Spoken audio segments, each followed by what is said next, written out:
Сәлеметсіздер ме, құрметті әріптестер? Сіздермен бірге Шарипа Химановна. Біз бүгін сіздермен білім сапасын арттырудағы кедергілер және оларды шешу жолдарын қарастыратын боламыз. Яғни, сабағымыздың тақырыбы оқытудағы кедергілерді анықтау. Мақсаты оқушылардың оқуында туындауы мүмкін кедергілерді және олардың оқуға деген ынтасын сақтап қалу мақсатында оқушыларға қолдау көрсету әдістерін анықтау. Оқытудың аффективтік теорияларымен және оқушыларды оқу үдерісіне тарту жұмыстарын әдістерімен таныстыру. Осы сабақтың нәтижесі оқудағы кедергілер зияткерлік, әлеуметтік және эмоциялық сипатта болатынын түсіну. Оқытудың ынталандыру теорияларымен танысу, қиын оқушылармен қалай жұмыс жасау керектігін білу. Негізгі идеялар оқытудағы кедергілер деген түсінікті біліп, сол кедергілерді жою қадамдарын жасай алады. Оқытудағы кедергілер ол маңызды проблема. Қарым-қатынастағы қиындықтар немесе кедергілер мәселесі. Қиындықтар ұғымына байланысты көптеген ойлар ежелден сонау шешендік өнердің қалыптасу кезеңінен бастау алады. Дегенмен бүгінгі таңда бұл проблема коммуникативті ақпараттық, әлеуметтік психологиялық теориялар және когнитивтік психология тұрғысында әлі де терең зерттеуді қажет ететін сала. Педагогикалық іс-әрекеттегі кедергілер, олардың туындау себептері, оқу әрекетіндегі маңызы жайлы ресейлік ғалымдар тереңінен зерттеген. Олар Кузьмина, Леонтьев, Маркова, Канкалик, Цуканова, Рыжов, Поварницына. Кедергілер эмоционалды, когнитивті, тактикалық, мағыналық болады. Мағыналық кедергі оқушының белгілі бір әрекетіне байланысты жасалған ескертуге құлақ аспауы. Берілген тапсырманы түсініп тұрып орындамау салдарынан туындайды. Мұндайда оқушыға қолданылған педагогикалық шаралар әсер етпейді. Мағыналық кедергі жағдайында белгілі бір іс-әрекетіне ескертпе жасалған кемшілікті оқушы әлден соң қайталайды. Мысалы, сабақ барысында оқушы жеке жұмысты жазбай, басқа жұмыстармен айналысып отырғанда мұғалімнің ескертуіне мән бермейді. Мағыналық кедергінің болуы педагог тарапынан жүргізілетін шараларға оқушының әсер етпеуі салдарынан педагогтың бүкіл оқу тәрбие жүйесін жүзеге асыруына кедергі келтіреді. Педагогикалық практикада педагогтың көмек көрсету ыңғайын біле тұра мағыналық кедергі салдарынан оған қарсылық көрсететіндігі көптеп байқалады. Сондықтан педагог үшін мағыналық кедергіні жою салдарын қарастырудың маңызы зор. Кедергінің туындау себептері. Мағыналық кедергінің туындау себептері әр алуан. Мағыналық кедергілердің негізгі бағыттары білім беру процесінің дамуы, мазмұны және формаларына, сонымен қатар педагогикалық іс-әрекетінің субъектісі болып табылатын педагогтың ерекшеліктеріне тікелей байланысты. Педагогикалық кедергілердің бірінші бағыты педагогикалық міндеттерді анықтау және шешу қиындықтармен жіберген кемшіліктерді ескермеумен және қайталаумен, педагогикалық әрекетті анық және толық жоспарламаумен сипатталады. Нәтижесінде сабақ мазмұнсыз, тартымсыз өтеді. Оқушы тұлғасына әсер етудегі педагогикалық қиындықтар оны толыққанды тұлға ретінде қабылдамауынан туындайды. Сөйтіп оқушы немесе студент қарым-қатынасқа толық араласпайды. Нәтижесінде екі жақта да қанағаттанбаушылық сезім, дискомфорт пайда болады. Маркованың пайымдауынша, педагогикалық іс-әрекеттегі қиындық педагогтың продуктивті, нәтижелі шығармашылық, репродуктивті нәтижесіз жұмыс формаларын үйлестіре алмауынан, педагогтың сол кедергілерді жеңе алмауымен тіпті жеңгісі келмегендігінен туындайды. Канкалик, Марковалар анықтағандай педагогикалық іс-әрекеттегі қиындықтар төмендегі жағдайларға байланысты. Қолданылатын әдіс педагогтың жеке психологиялық ерекшеліктеріне байланысты. Қолданылатын әдіс білімденушілердің мүмкіндіктеріне сәйкес емес. Қолданылатын тәсіл басқалармен еш байланыспайды. Педагог бір-бірімен байланыспайтын бірнеше тәсілді қолданады. Поварницына оқушылар қарым-қатынасындағы қиындықтарды 6 топқа бөледі.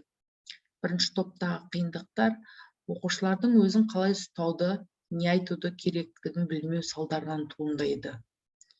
Екінші топтағы қиындықтар оқушылардың қарым-қатынастағы серіктесін түсінбеушілігінен туындайды. Яғни қарым-қатынастың перцептивті жағы жеткіліксіз қалыптасады. Үшінші топты сөйлеушіні қарым-қатынасқа қатысушы серігінің түсінбеуі және қабылдамауынан туындаған қиындықты құрайды. Төртінші топтағы қарым-қатынас қиындықтары сөйлеуші басынан кешіретін қысылу, ыңғайсыздану, сенімсіздік сезімдеріне негізделген. Бесінші топтағы қиындықтар студенттің қарым-қатынасындағы серігіне көңілі толмау, тіпті сол жайында уайымдауды бастан кешірумен байланысты. Алтыншы топ адамның жалпы қарым-қатынаста көңіліне толмауына байланысты қиындықты қамтиды. Оқытудағы кедергілерді шешудегі мұғалім үшін маңызды. Жетілдірген оқыту. Мұғалімнің кәсіби дамуы үшін практикалық дағдыларды қалыптастыруға ерекше көңіл бөлудің маңызы зор. Мұғалімнің барлық оқушыларға осы дағдыларды үйрету туралы шешім қабылдауы аздық етеді. Себебі қолданылатын тәсілдердің көп болуына қарамастан, бұл мәселені шешу оңай емес. Бұған оның сыныпты басқару проблемасымен де байланысты екендігі өз ықпалын тигізіп жатады. Сонымен қатар, ол мұғалімнің көптеген мәселелер жөнінде қарулануын, әрі сабақ барысында жедел шешім қабылдауға дайын болуын көздейді. Мұғалімнің біліктілігін арттыру. Бағдарлама әлемдік білім беру практикасында орын алған мұғалімді мектептерге инновациялық қызметті әкелуші деп қабылдайтын пікірмен астасады. Оған оқушылардың бойында қалыптастыратын дағдыларға қойылатын талаптардың да түбегейлі өзгеруі себеп болып отыр. Бұл өзгерістер белгілі бір құзыреттіліктерге айтарлықтай әсер етеді. Оқушыларда 21 ғасыр дағдыларын тиімді қалыптастыра алу үшін мұғалімдердің өздері де ол дағдыларды меңгеруі тиіс. Осылайша оқытудағы жаңа тәсілдер мұғалімдерді оқытуды жаңа тәсілдерді талап етеді. Мұғалім бойындағы кәсіби белгілер Канценмейер мен Моллер 2000 жылдары өздеріне көшбасшылықты алатын мұғалімдер кейбір жағдайда әріптестерінің тарапынан қуғынға ұшырауы мүмкін деп есептейді. Мэги 1999 жылы көптеген зерттеулер мұны мұғалімнің көшбасшылығы жолында елеулі кедергі деп санайды. Либерман 2000 жылы 17 мұғалімнің жұмысын зерттеу барысында мұғалімнің көшбасшылығы жолындағы негізгі кедергілердің бірі әдетте әріптестерден оқшаулау сезімі болатынын анықтаған. Тройн мен Боулс кейін мұғалімдер басшылық қызметке қарастырылған жағдайларда әріптестермен қарым-қатынасты әлсірегенін сезінгенін мәлімдейді. Блэк пен Хэрис, егер мұғалімнің көшбасшылығы жалпы құндылықтарға негізделмесе, ол көшбасшылық қажет емес деп болжайды. Ал Литл мұғалімнің көшбасшылық бағдарламалары көптеген жағдайларда жекеленген мұғалімдердің мадақ, атақ қууымен аяқталатындығын айтады. Бұл мысалы оқу жоспарларын жеке құруға себеп болуы мүмкін. Зерттеулер әріптестер арасындағы ынтымақтастық болған жағдайда мұғалімдер көшбасшылығы өсіп өркендеп қана қоймай, сонымен қатар мектепте ынтымақтастық мәдениетінің қалыптасып, жалпы оқытуды дамытуға көмектесетінін растайды. Көшбасшы мұғалімнің басты міндетінің бірі де осы. Бұны кейін айтқан. Егер бала менің қарым-қатынас жасауда проблемалары болса, баладан олардың түсінігін тексеру үшін сіздерге қандай әрекет жасау керектігін тағы басқаларға айтып көруін өтініңіз. Баланы әрдайым атымен атаңыз. Сәтті келгенде қалжың аралас метафораны қолданып отырыңыз. Баланың жұмыс орнында қолайлы жағдай жасаңыз. Ыммен, мимика арқылы сөздердің мағынасын түсіндіріңіз. Оқытудағы кедергілерді шешудің табысты оқыту мен құзырлы мұғалім рөлі. Шульман 2007 жылы Шульман деп атаған қасиеттер. Ол құзырлы мұғалімге тән белгілер. Бас. Кәсіби түсінік. Торлы теориялық білімге негізделген және оқыту мен оқушылар туралы жеткілікті білім болуын талап етеді. Сондай-ақ тәжірибені түсіну, дамыту, жетілдіру үшін дәлелдер, зерттеулер нәтижелерін қалай қолдану керектігін 9 білуді көздейді. Ол оқытудың тәжірибелік дағдылары. Бұл ілімі жұмыс жүргізу, демонстрациялау, түзету және оқытуды бағалау сияқты тәсілдер арқылы идеяларды түсіндіре білудің техникалық, тәжірибелік дағдылары мен тәсілдерін білуді талап етеді. Сонымен қатар ынталандыру, көтермелеу, шектеу, сабақ кезеңдерін жоспарлау және оқушыларды бағалау әдістемелерін меңгеру қажет. Жоғарыда аталған дағдылар болған жағдайда мұғалім сабақ үстінде оқушылардың оқуға ынтасы мен жоғары және сәйкес деңгейлерге қол жеткізуге ұмтылатындықтай қолайлы орта қалыптастырып, оның тұрақтылығын қамтамасыз етері анық. Жүрек. Кәсіби тұтастық мұғалімдер ұстаздар мамандығының этникалық және моральдық құндылықтарын ұстанады. Демек, олар шыншыл, батыл, төзімді, оқушыларға аяушылық, мейірім және құрмет көрсете білетін әділ адамдар. Мұғалімдер білім беру саласындағы өзге мамандармен өзара тығыз байланыста болып, оқытудың басты құндылықтарын сезініп, қабылдау мен тұжырымды пікірлерді бөлісуде ұтымды әрекеттер мен шынайы қарым-қатынас қалыптастыра алады. Осы орайда бір тапсырма орындап көрейік. Уақыт шеңбері. 3 топ жеке-жеке шеңбер құрып отырады. Джикс әдісі бойынша әр топ интернетте немесе кітаптардан жаңа тақырыптар бойынша материалдар қарастырып ізденеді.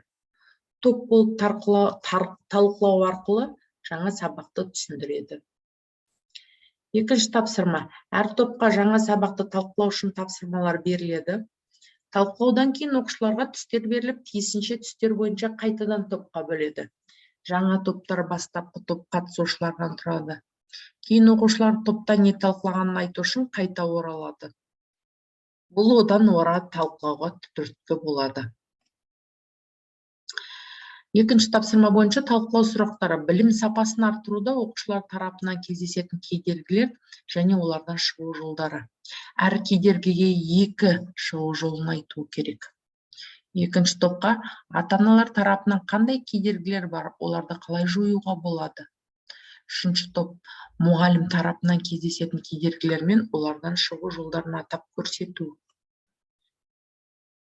Үшінші тапсырмаға кір жаятын жіп десек, оқушылар әр киімде жазылған сұрақтарға топ болып талқылап жауап береді.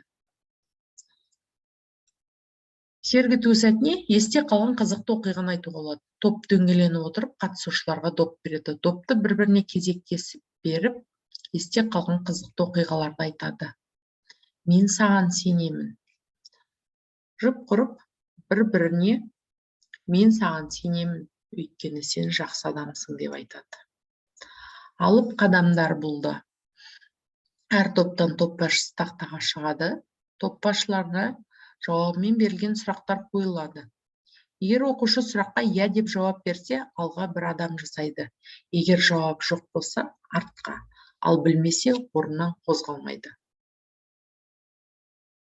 Топтық жұмысты бағалау, ол бағалау критерийі: бірінші ұйымдастырылуы бойынша, екінші мазмұны бойынша, үшінші топ мүшелерінің белсенділігі, төртінші креативтілігі бойынша бағаланады.